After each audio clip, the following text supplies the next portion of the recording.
Bueno, pues la aportación de esta noche, lo mencioné antes de iniciar la grabación, lo voy a repetir por cuestión de que se quede ya registrado en la grabación. Es un estudio que ya dimos, que está en el libro, que van a encontrar en el libro, pero lo que vamos a hacer ahorita es ampliar un poco más la información, es tocar a lo mejor algunos detalles que no vimos pues hace años que hicimos el estudio de Sifra y Puá, que son las mujeres que vamos a analizar en esta noche. Mujeres que pues obviamente encontramos en la escritura, en el libro de Éxodo, y bueno, vamos a conocer sus vidas, vamos a conocer un poco acerca de lo que encontramos, ya que no hay mucho en la escritura que podamos encontrar, no hay muchos detalles, pero lo que sí logremos analizar aquí seguramente va a dejar una enseñanza muy importante para nuestras vidas. Entonces, vamos a ver el año de referencia. Estamos hablando de aproximadamente, obviamente no tenemos exactitud con respecto a las fechas. Algunos historiadores y algunos comentaristas lo sitúan en el 1570 antes del Mesías, pero bueno, esto puede variar. Vamos a leer primeramente, no hay imagen. A ver, puse el Isord. Sí hay, ¿verdad? Bueno, creo que hay que refrescar la pantalla. Bien, estamos en Éxodo capítulo 1. Vamos entonces a analizar Éxodo capítulo 1. Y como siempre les menciono, por favor, analicen ustedes con tiempo los estudios que hablan de todo el capítulo. Siempre es importante conocer el contexto de lo que vamos a leer. Estos estudios para mujeres son enfocados exclusivamente en lo que nosotras podemos aprender y no podemos tomarnos el tiempo para analizar todo el capítulo, mucho menos todo el libro, ¿no? Entonces, por favor, vayan a la página cielosnuevosytierranueva.org para que puedan allí accesar al estudio de Éxodo y puedan complementar la información respecto al libro. Entonces, vamos por ahora a leer en el capítulo 1, a partir del verso 15. Dice así: el rey de Egipto dio también orden a las parteras de las hebreas, una de las cuales se llamaba Sifra y la otra Puá, diciéndoles: cuando asistáis a las hebreas, observad bien las dos piedras. Si es niño, hacedle morir; si es niña, dejadla con vida. Pero las parteras temían a Elohim y no hicieron lo que les había mandado el rey de Egipto, sino que dejaban con vida a los niños. Llamó el rey de Egipto a las parteras y les dijo: ¿por qué habéis hecho esto y dejáis con vida a los niños? Respondieron las parteras a Faraón: es que las hebreas no son como las egipcias, son más robustas, y antes que llegue la partera ya han dado a luz. Y el Eterno favoreció a las parteras. El pueblo se multiplicó y se hizo muy poderoso. Y por haber temido las parteras a Elohim, les concedió numerosa prole. Bueno, ahí tenemos el texto que menciona estas dos mujeres, Sifra y Puá. El primer detalle importante es su origen, ¿verdad? Es la primera pregunta que nos hacemos cuando comenzamos a leer aquí. Lo primero que vemos dice, dio orden a las parteras de las hebreas. Aquí en esta versión, que es les voy a decir qué versión estoy usando, se llama versión de la Universidad de Jerusalén. Esta versión me ha gustado porque se apegan un poquito más a los textos hebreos, pues los más originales o los más antiguos que se pueden encontrar. Y me parece buena esa, La Dios habla hoy también es muy buena versión. Entonces, en cuanto a la traducción, ¿sí? Entonces, en esta versión dice, el rey de Egipto dio también orden a las parteras de las hebreas, o sea, seguramente dio orden también a otras personas o a otro personal que hicieran lo que les pidió a ellas también, y que de alguna manera él como que estaba agarrando todas las piezas posibles de su servidumbre que estaban cercanos a las mujeres que estaban por parir para que se pudiera lograr su objetivo, que era eliminar a los varones. Y bueno, inmediatamente dice aquí las parteras de las hebreas. Algunas traducciones, y de hecho la gran mayoría de las traducciones, dicen las parteras hebreas, o sea, directamente. Y bueno, ahorita vamos a analizar el texto en hebreo para poder de alguna forma definir un poquito qué eran, si eran egipcias, si eran hebreas y finalmente cuál es el propósito de entender esto. Bueno, nunca dice que eran egipcias, tampoco dice, al menos en algunas traducciones, tampoco especifica que fuesen hebreas. Ni en las traducciones que podemos tener al español, ni en el libro de Yashar, que es un libro también de pronto consultado como referencia, aunque no podemos tomarlo tampoco como un recurso veraz para respaldar nuestro estudio en la escritura. Siempre lo mejor es irnos a la historia, a la arqueología, antes que a otro tipo de textos. Pero ni siquiera en ese se menciona, ni en la interpretación de la Torah por parte de los rabinos, como Rashi, que es un rabino muy reconocido en cuanto a los comentarios del Pentateuco, de los 5 libros de Moshe. Y de hecho, tanto en el libro de Yashar como en la Torah con Rashi, que es un compendio de comentarios que él hizo libro por libro de la Torah, de Génesis a Deuteronomio, se dice que estas dos mujeres así enfáticamente eran hebreas, además de otras traducciones de la escritura como la Biblia al Día, la Biblia de nuestro pueblo, la Biblia Nueva Biblia Española, etcétera, ¿no? Afirman que eran mujeres hebreas. Dicen por acá, no dice que las parteras eran egipcias. Otro dice que eran parteras de las hebreas. Así es. Bueno, vamos a ver cómo dice ese texto en hebreo. Comadronas es otra palabra, ¿verdad? Que también se usa, en otros países se usa para referirse a las parteras.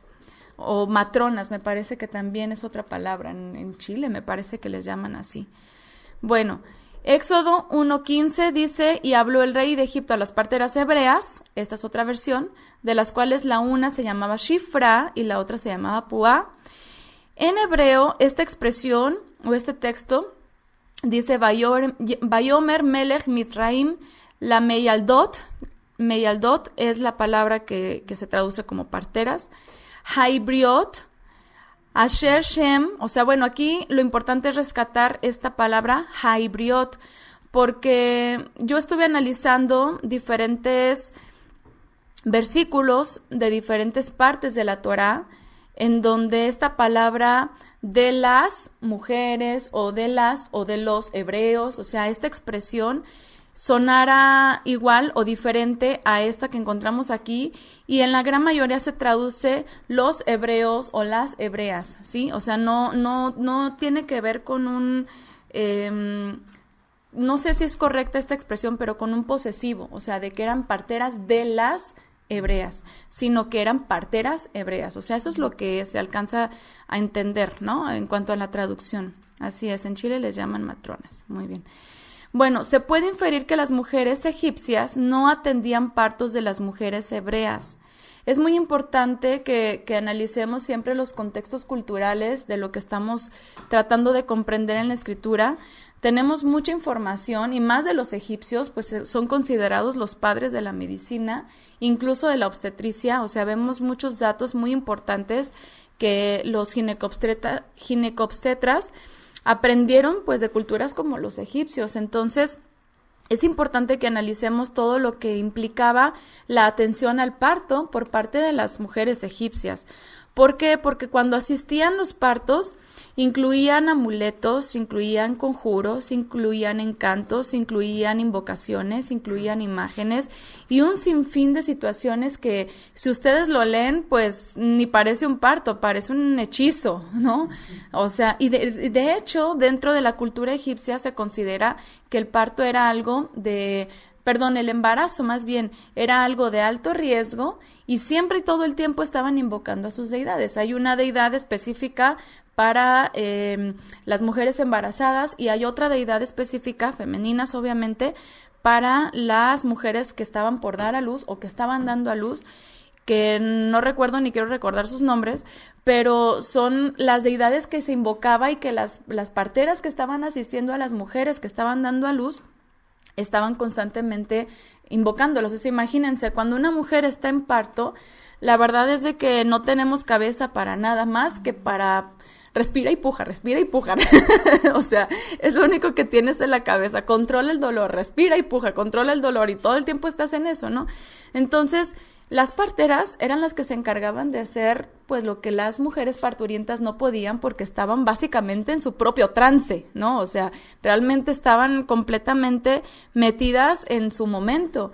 Entonces, por eso yo pienso que las mujeres egipcias no atendían partos hebreos porque imagínense, era como darles cierto privilegio, ¿no? Era como hoy en día ir al sistema público de salud y decir, es que yo quiero parir verticalmente y te van a decir, no, acuéstate en la cama ginecológica porque esas son las políticas del hospital y tú vas a decir, oye, pero es que tengo derecho y es que mi fe o lo que ustedes quieran y te van a decir, no, pues vete a parir a una casa de partos, aquí estás en un hospital público. Entonces, era algo parecido, ¿no? Eso es algo que se me vino a la mente porque sí era como un ritual, era realmente como un ritual. Se me vino a la mente porque lo asocié, ¿no? ¿Por qué? Porque obviamente el faraón no iba a darles como que privilegios a las esclavas, o sea, no iban a decirles a parteras egipcias, oye, ¿sabes qué? Pues mira, cuando te toque atender el parto de una mujer hebrea, pues no hagas conjuros, no invoques a tal y a tal y a tal, no le pongas nada en la panza porque les ponían amuletos en la barriguita, o sea, una cantidad de cosas, ¿no? Entonces imagínense, ellas traían su cultura, sus propias tradiciones, su manera de hacer su trabajo y obviamente por otro lado las hebreas pues no iban a aceptar que esto se hiciera en sus partos, jamás.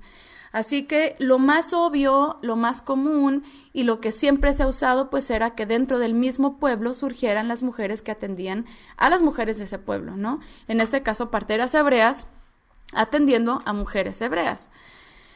Entonces, vamos a ver el significado de sus nombres y ahorita vamos a detallar un poquito más con respecto a la atención del parto. Los nombres de ambas son de origen semita. Esto pone en duda si eran egipcias o hebreas, porque pues algunos dicen, bueno, pues es que por sus nombres seguramente eran hebreas, otros dicen no, bueno. Entonces, otros incluso se atreven a afirmar de que eran mujeres prosélitas, que eran mujeres que pues que temían al Eterno, que de alguna forma escuchaban del Eterno a través del pueblo de Israel y que se habían acercado. Ustedes saben y hemos leído que el pueblo de Israel cuando salió de Egipto, pues no nada más salieron hebreos, que muchos egipcios también incluso y personas que seguramente había de otras nacionalidades estaban ahí con ellos, también salieron. Entonces, bueno, se cree que pudiese haber sido un caso el de ellas. Mi opinión es que no, es que eran simplemente mujeres hebreas, ¿no? Y bueno, ¿por qué hace énfasis de que eran mujeres temerosas?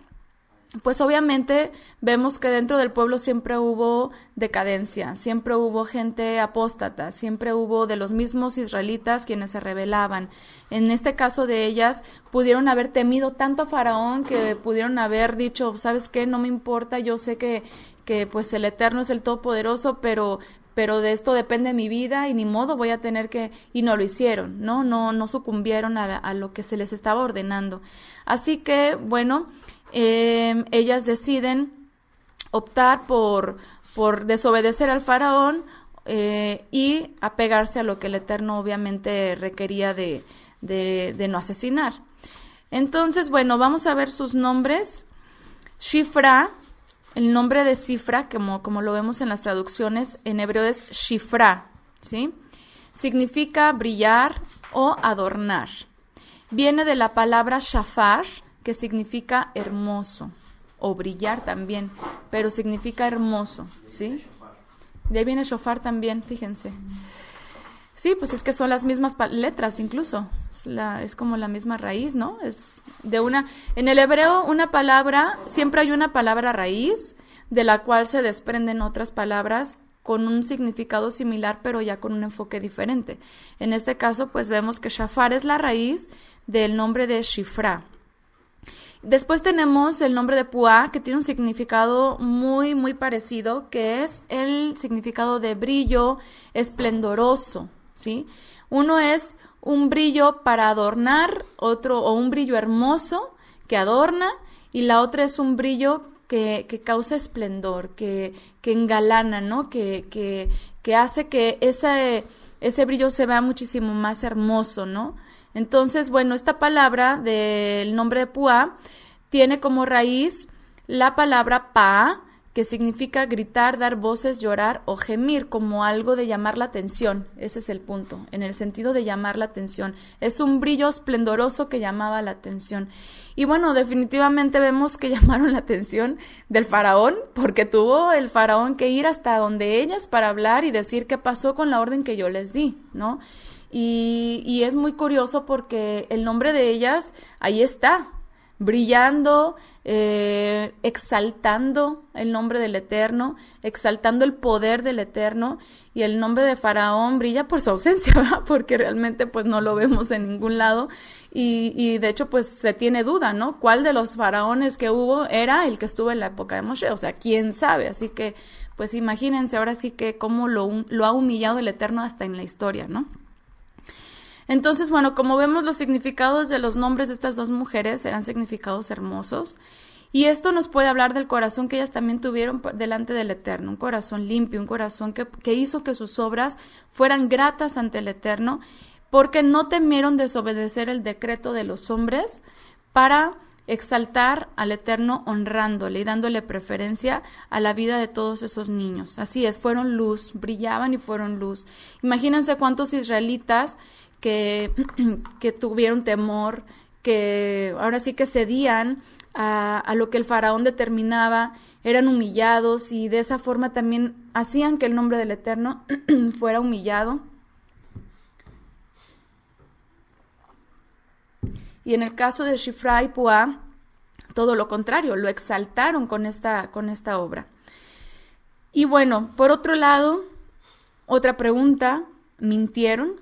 Es otra pregunta que también uno lo lee y dices, parece aquí que dijeron una media verdad o cómo estuvo allí, ¿no?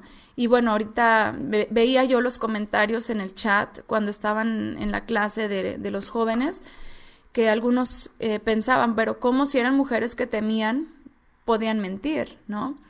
Entonces, esta situación es muy interesante porque era seguro que quien desobedecía las órdenes de Faraón irremisiblemente moría, ¿no? O sea, a mí se me hizo muy curioso porque si el Faraón sabía que estas dos mujeres, que evidentemente no eran las únicas parteras, que estas dos mujeres no estaban haciendo cumplir el decreto, que llegara directamente con ellas y no las asesinara. O sea, realmente llegó y les pidió razón.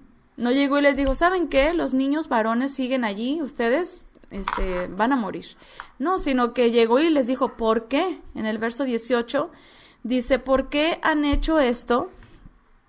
Déjenme ponerles acá en el isor. ¿Por qué has hecho esto y dejan con vida a los niños? Respondieron las parteras a Faraón, es que las hebreas no son como las egipcias. O sea, ya de entrada ahí marcas una diferencia. Ya sabían atender egipcios. Y obviamente sabían cómo era que las mujeres egipcias tendían a parir. A lo mejor eran un poquito más quejosas, a lo mejor eran más débiles. ¿Y por qué? Porque dice, son más robustas. Y es algo que habla de una fortaleza física, una fortaleza ahora sí que completamente saludables, ¿no? Y en el momento en el que el bebé venía, ellas parían sin ningún conflicto, sin ningún problema y rápido, ¿no? Entonces, antes de que llegue la partera, ya han dado a luz. Y bueno, las mujeres hebreas eran fuertes, especifica que eran muy diferentes a las egipcias, así que la respuesta era completamente obvia. Dice por acá, se podría pensar que fueron tomadas del mismo pueblo para asistir a las parturientas. Pues seguramente. Entonces, cuidaron las creencias que tenía porque amaban al padre. Yo pienso que por eso sí eran hebreas. Ok. Dice que eran macizas. Ok, muy bien. Entonces, bueno, esto es algo que aparte de lo que vemos en la escritura, y es algo que quiero mencionarles, aparte de lo que vemos como hecho histórico, como una lección de fe también, vemos un detalle para nuestras vidas como mujeres, para una vida práctica, muy interesante, porque aquí nos habla de una diferencia, egipcias y hebreas. ¿Cuál es la diferencia más obvia entre las egipcias y las hebreas? Pues la cultura en la cultura egipcia, las... No, nada, es que Gaby se ríe como que, oye, déjame contestar, es estudio de mujeres. Ay, mi hermanito. A ver, ¿qué pasó? Es estudio acerca de mujeres. No, está bien, está bien. A ver, Ernesto va a comentar. A ver, ¿cuál era la diferencia más obvia? Las egipcias no tenían los mismos trabajos que las hebreas. Okay. Las egipcias eran sedentarias, ¿sí? Las egipcias eran sedentarias, tenían sirvientes, obviamente. Las hebreas andaban movidas desde antes de embarazarse, de por sí el trabajo que tenían. Durante el embarazo, obviamente, no cesaban, o sea, tenían sus actividades que dentro de su embarazo podían realizar. Y obviamente nacía el bebé, se recuperaban y otra vez síguele. O sea, eran mujeres con salud en todos los sentidos, ¿no?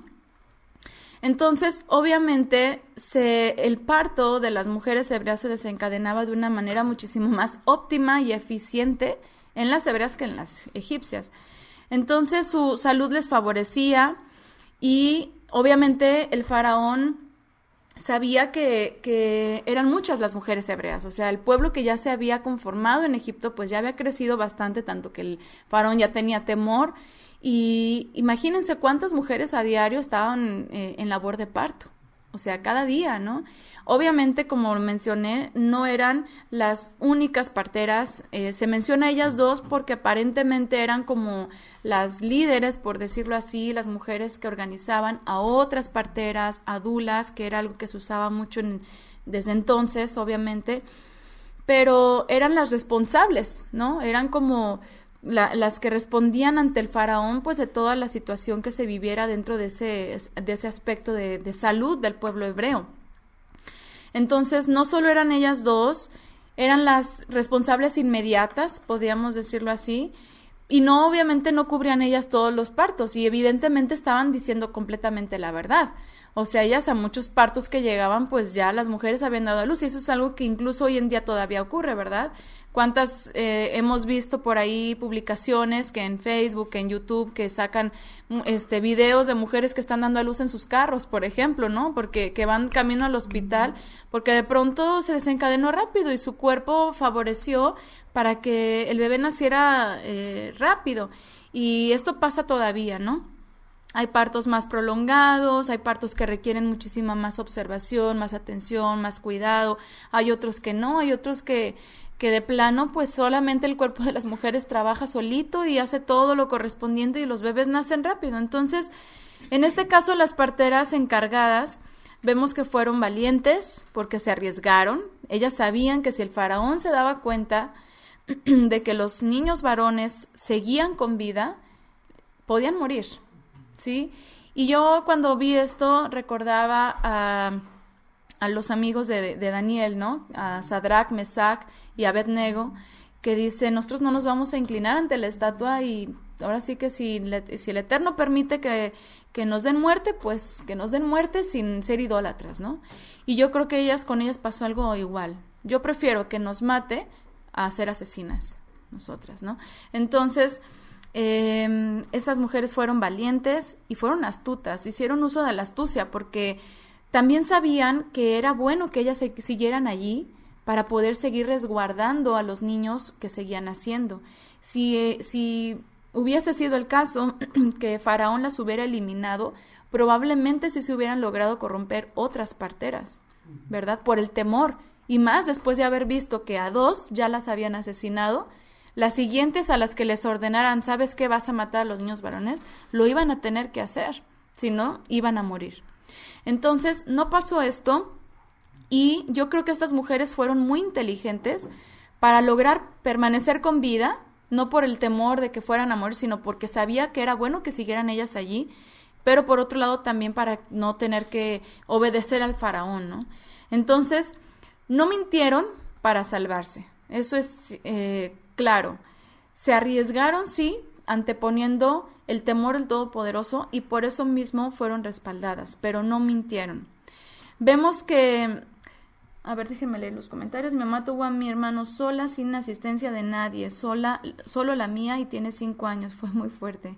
Fíjense, sí, es que realmente, y de hecho es algo que regularmente vemos cuando un embarazo viene en óptimas condiciones, cuando todo está saludable.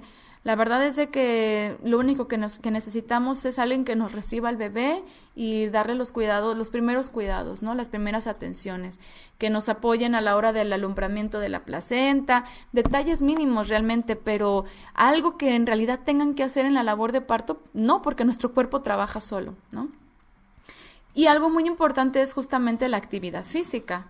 Entonces, vamos a hablar un poquito acerca de eso, porque tanto antes del embarazo como durante el embarazo y obviamente después, es muy importante tener actividad física para lograr un parto rápido y estable, es decir, que todo vaya evolucionando de forma correcta. Cuando nos ejercitamos, ¿cuántas hemos escuchado acerca de las endorfinas?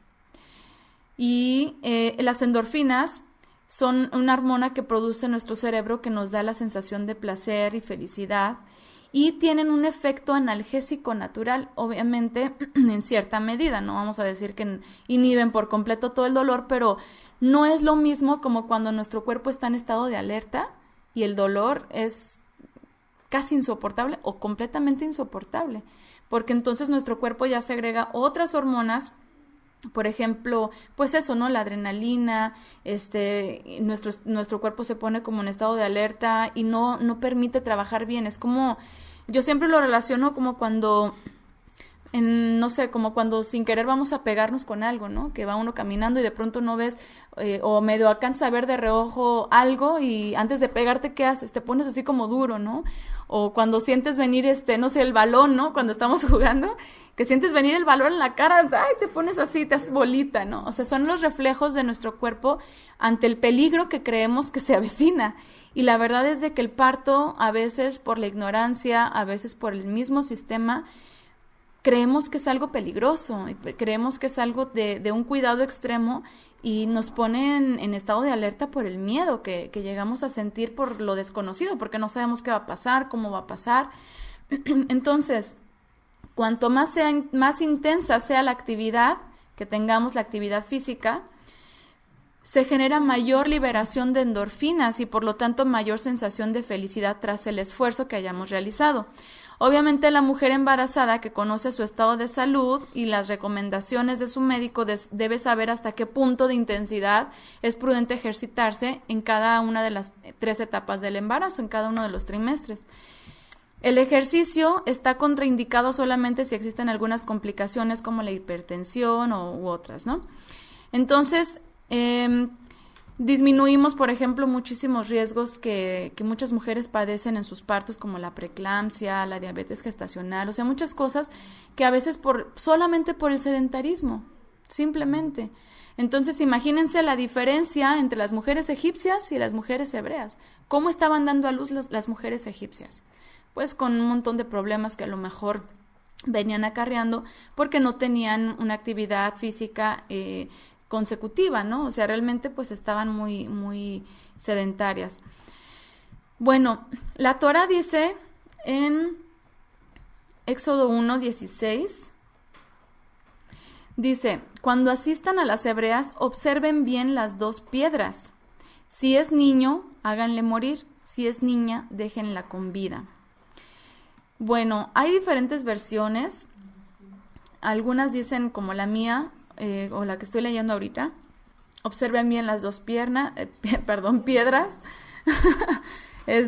No sé cómo dicen otras, a ver si tienen por acá, si las quieren mencionar. Cuando estáis a las hebreas en sus partos y veáis el sexo, si es hijo, matadlo, y si es hija, entonces vive. Cuando asistan a las hebreas, ajá. Bueno, en otras sí especifica, y de hecho en hebreo sí viene esta expresión, observar o vean las 2 piedras.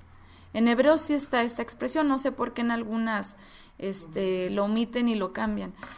Las 2 piedras que vean el sexo, dice. Dice, bueno, algunos comentaristas respecto a esto dicen que se refiere a una práctica antigua que aparentemente fue de invención egipcia, que es lo que se le conoce como la silla de partos, ¿no?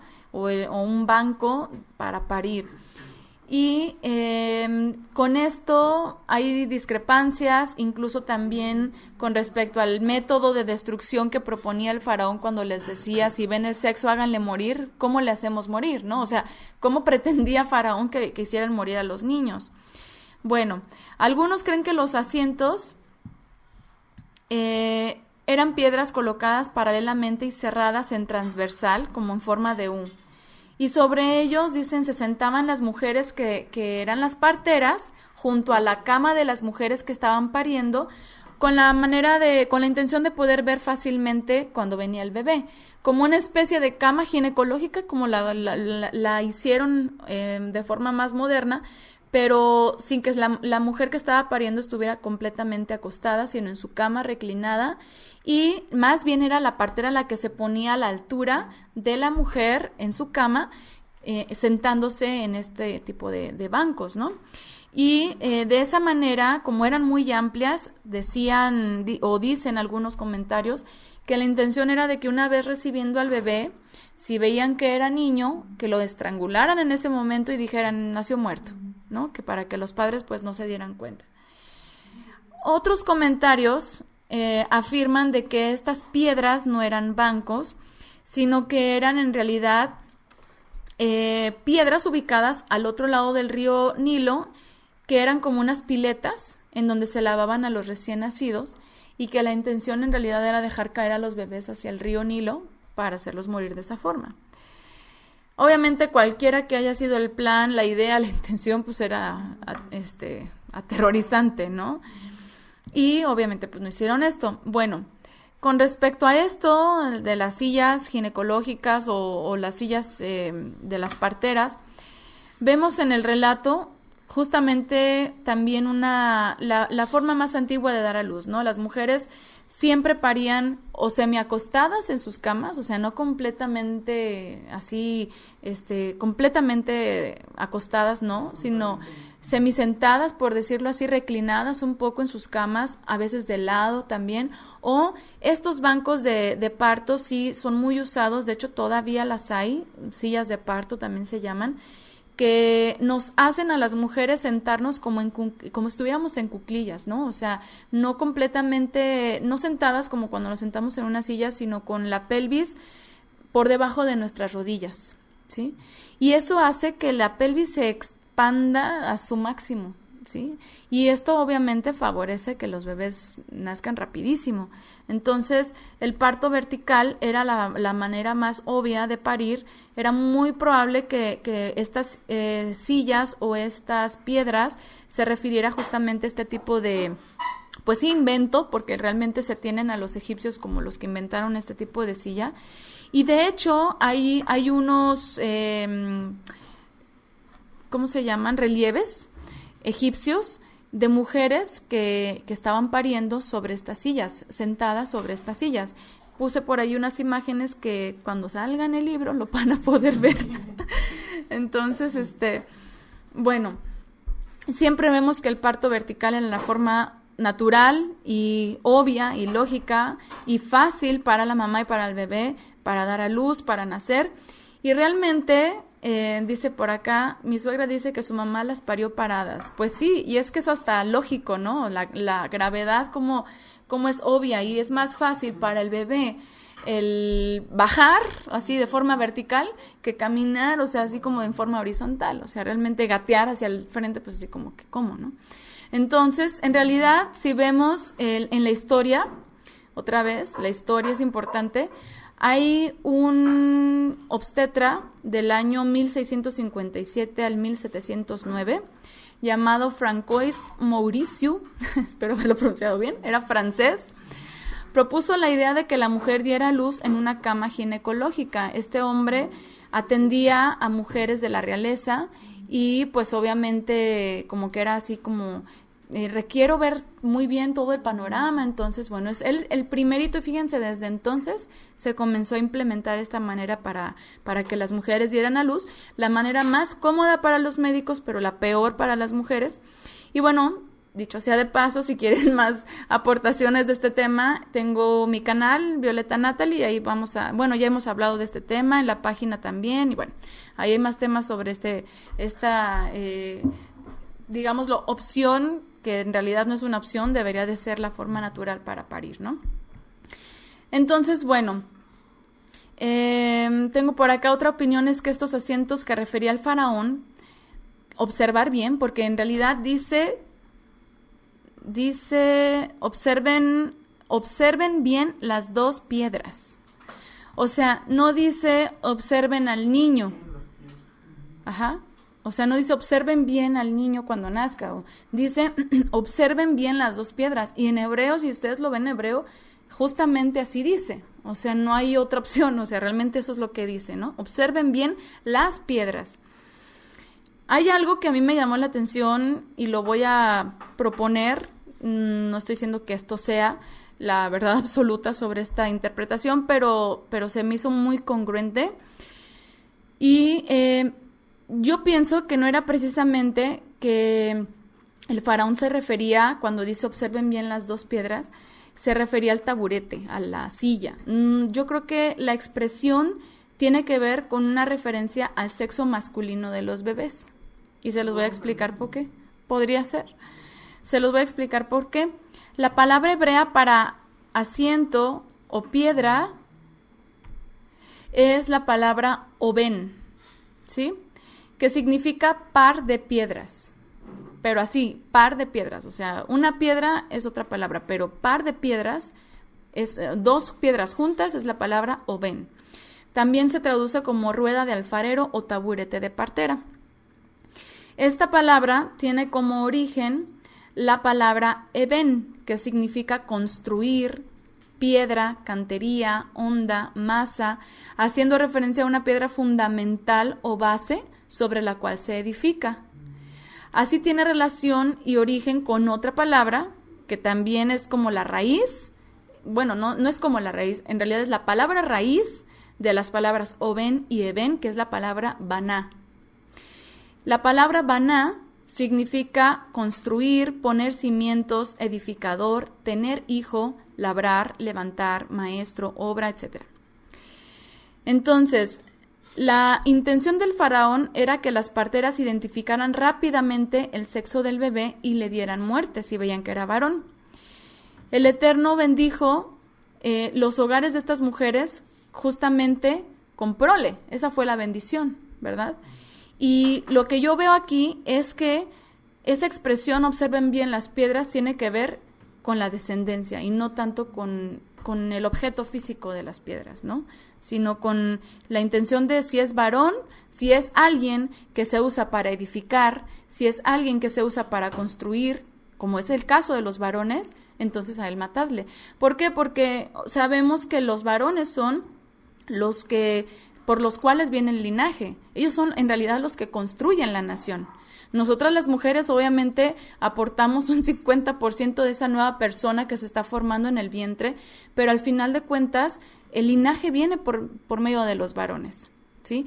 Ellos son los que construyen y reconstruyen a través de los hijos, y por eso siempre también pues los varones han sido muy especiales y más dentro del contexto del pueblo de Israel para la formación de un pueblo como este, ¿no?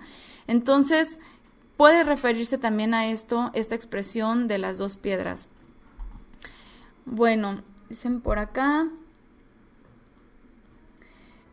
Tengo 48 años, somos 6 hermanos y todos nacimos en casa y muy bien todos, gracias al Eterno. Imagínense, qué bonito. Qué bonito, ¿no? Todos en casa. Y pues es que es otro ambiente completamente. De veras les invito a que se vayan al canal para que, por ahí tenemos algunas aportaciones, pero la intención es seguir aportando.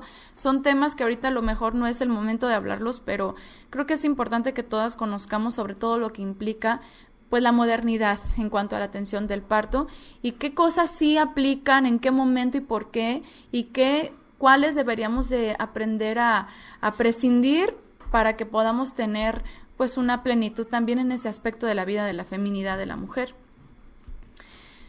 Bueno, el Eterno les bendijo a estas dos mujeres por preservar la vida de los niños varones con más hijos.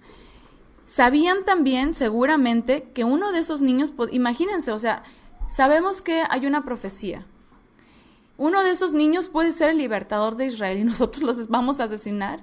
O sea, imagínense nada más todo lo que ha de haber pasado por sus mentes, no solamente el hecho de no asesinar, sino todo lo que implicaría, ¿no?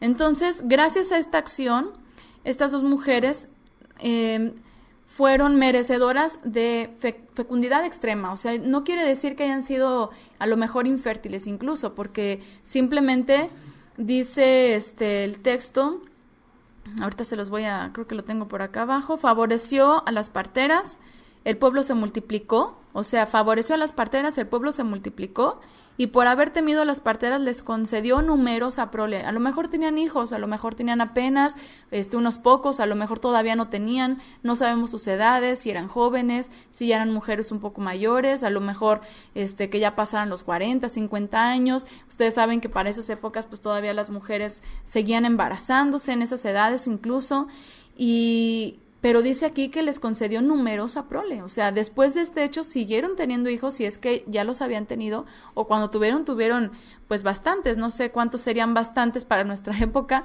pero para esa época, imagínense, dice, el pueblo se multiplicó y se hizo muy poderoso, por mujeres como ellas, que el Eterno bendijo con fecundidad. Entonces, vamos a leer, bueno, así brevemente, les tengo por acá Deuteronomio 7:9 acerca de las bendiciones, 7:9 al 15. Vamos a leer nada más el verso 13. Dice, te amará, te bendecirá, te multiplicará, bendecirá el fruto de tu seno y el fruto de tu suelo, tu trigo, tu mosto, tu aceite, las crías de tus vacas y las camadas de tus rebaños en el suelo que a tus padres juró que te daría. Serás bendito más que todos los pueblos, no habrá macho ni hembra estéril entre ti ni en tus rebaños. Y bueno, esta es una bendición que posteriormente el Eterno le dio al pueblo de Israel, pero que al final, obviamente, Él también la hizo aplicar desde el momento en el que el pueblo estaba en la tierra de Egipto, previo a la salida, con mujeres como estas dos y otras que también bendijo con fecundidad, aunque sabemos que obviamente ya después de eso vemos la rebeldía del pueblo y todo lo que sucedió, ¿no? Ok, nos ponen por acá la posición de cúbitos dorsal acostada, descrita por Mourceo, es ideal en caso de partos complicados.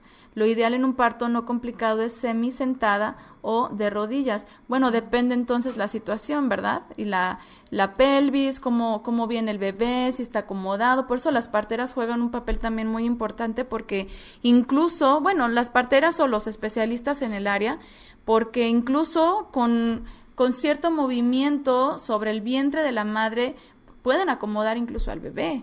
O sea, hay maniobras que se pueden realizar para ayudar a que el bebé pueda acomodarse y poder nacer. De hecho, todavía hasta nuestras fechas vemos que hay mujeres que dan a luz niños que vienen al revés, ¿no? Que vienen, en vez de nacer con la cabecita primero, nacen primeramente sus pies. O sea, todavía hay partos que así se logran. Entonces, bueno, hay muchas situaciones que evaluar, obviamente de forma específica, pero en general, cuando estamos hablando de mujeres que vienen con salud, que vienen con toda la estabilidad necesaria para que el parto pueda desencadenarse de forma espontánea, natural, normal, pues obviamente acostarlas completamente no es la mejor opción, ¿no? Dice por acá Sonia, evita desgarros pélvicos y vejiga caída. Muy bien, pues gracias por las aportaciones por acá. Bien, entonces, justo de esta manera, como leímos en Deuteronomio capítulo 7, que si el pueblo de Israel se mantenía en la obediencia, en la fidelidad hacia el Eterno les bendeciría. De esta manera se comportaron las mujeres, Shifra y Puá, obedecieron al Eterno antes que a los hombres, y por esta razón el Eterno entonces les bendijo. Y bueno, después de esto, después de que Faraón de plano no logró lo que quería por medio de las mujeres parteras, ¿qué fue lo que dice el Faraón? En el verso 22 del capítulo 1 de Éxodo, dice, entonces Faraón dio a todo su pueblo esta orden. O sea, ya no nada más fue directamente solo a las parteras. Dice ahora a todo su pueblo, todo niño que nazca lo echarán al río, pero a las niñas las dejarán con vida. Las parteras no se presentaron para la maldad, pero aún así se efectuó. En el mundo muchas veces vamos a estar expuestas a situaciones como estas, en que nos quieran hacer partícipes o nos quieran involucrar en la iniquidad, que nos quieran involucrar en la maldad. Y si somos sabias, si somos astutas, nos podremos zafar y nos podremos alejar por completo de esas personas o circunstancias. Y recuerdo el Salmo 1, ¿verdad? Cuando dice, dichoso el hombre que no se sienta en la silla de los escarnecedores, no me acuerdo de todo lo demás, que no anda en el camino de los malos, léanlo.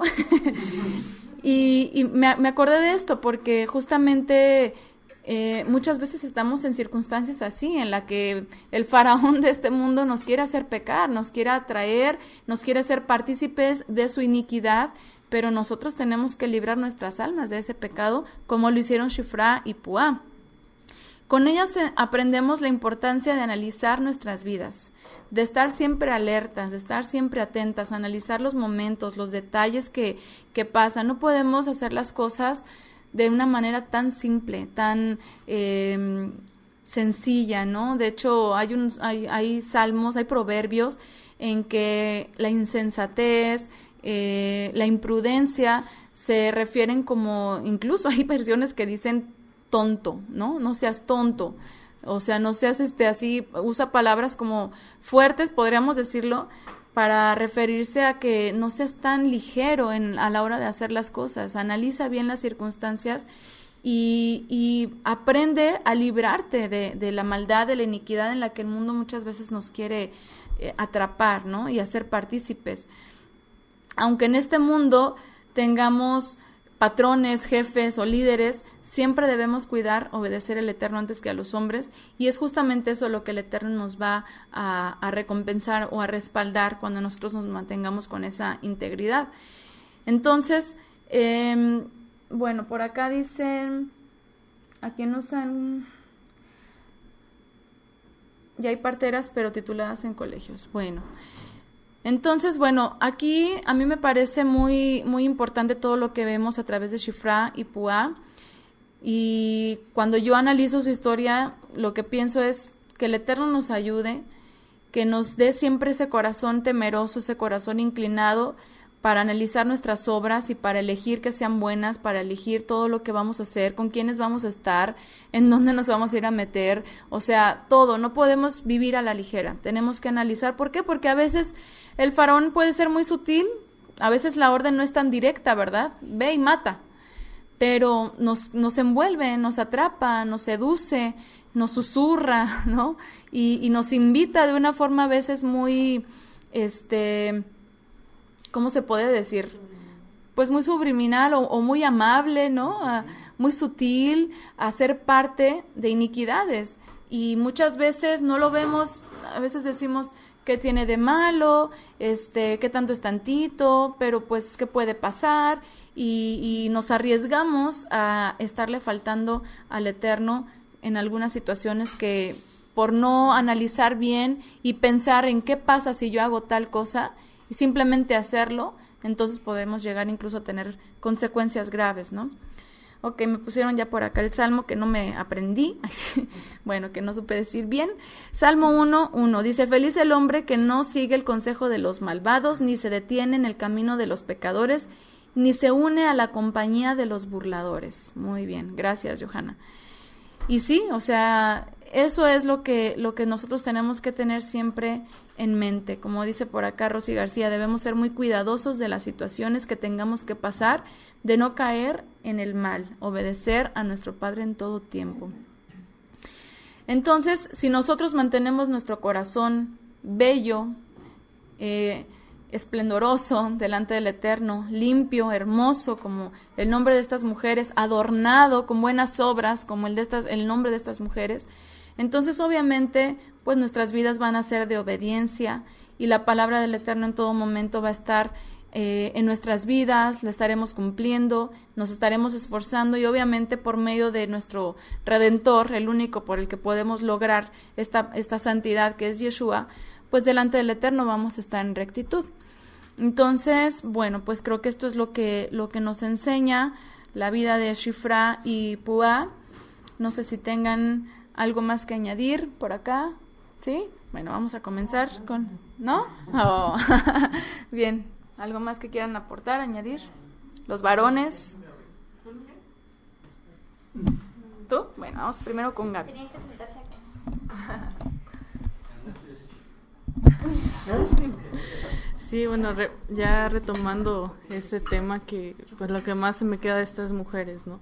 La valentía, y creo que lo comentaban en el chat algunos hermanos, porque el temor al Eterno también nos da la valentía para poder obedecerle e incluso ir en contra de instrucciones que dentro del entorno en que nos encontramos y el tiempo pues nos son dadas, pero van en contra totalmente de lo que el Padre manda. Entonces esa valentía también que como mujeres y como cualquier creyente, ¿no?, debería tener, porque yo creo que el Eterno siempre nos presenta situaciones así, incluso podrían ser extremas, ¿no?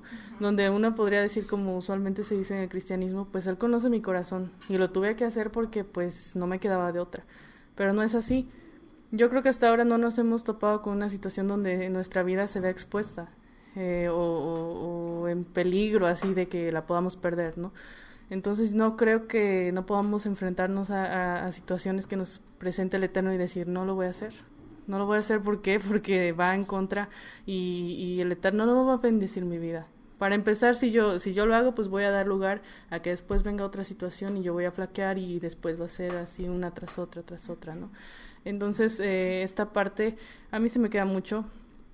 Me bendice, son otras mujeres que nos dan un buen ejemplo en este caso y de cómo desafiar también.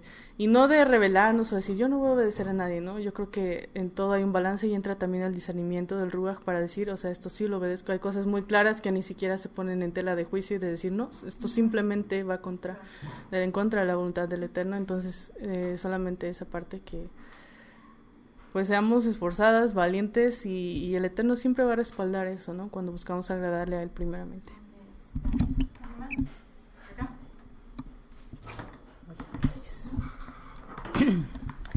Ahorita se me está viniendo a la mente experiencias que, bueno, otras mujeres y yo pasamos en el cristianismo, porque a veces utilizando la misma palabra del Eterno, los esposos o ya sea el esposo o la esposa que no sean creyentes, te quieren envolver. Entonces, cuando a algunas mujeres les dicen, o el varón les dice, tienes que mentir y decir esto que yo hice, y cuando te niegas, entonces, si la palabra dice que debes ser obediente y debes ser sujeta, y entonces es donde, si es cierto, empezamos así como que, si es cierto eso dice, entonces hasta para mentir yo puedo, ya estoy obedeciendo al Eterno, ¿no? Pero cuando eres valiente y enfrentas, yo no voy a mentir, pero soy tu esposo y tú tienes que obedecerme, cuando empiezan con ese argumento, entonces nosotros es cuando empezamos a tener problemas. Pero es muy sutil también pues el enemigo, el diablo, cómo hace que aún tomen la palabra, la usen para cosas malas. Entonces, bueno, en mi caso, por ejemplo, me decían, si no me obedeces, no que eras la ayuda idónea, y hasta me dijeron que era yo la ayuda errónea por no obedecer. Esas cosas que no eran, que supuestamente eran obediencia al Eterno, pero que estaban utilizadas para otras cosas. Entonces, también aún la palabra la toman como pues sí, eso es, como argumento para que nos seducen de una manera sutil, porque es lo que estamos viendo, sí, la manera tan sutil que el diablo y entre los mismos religiones o en este caso en el cristianismo, que mira cómo dice aquí. Manipulando con la palabra. Así es.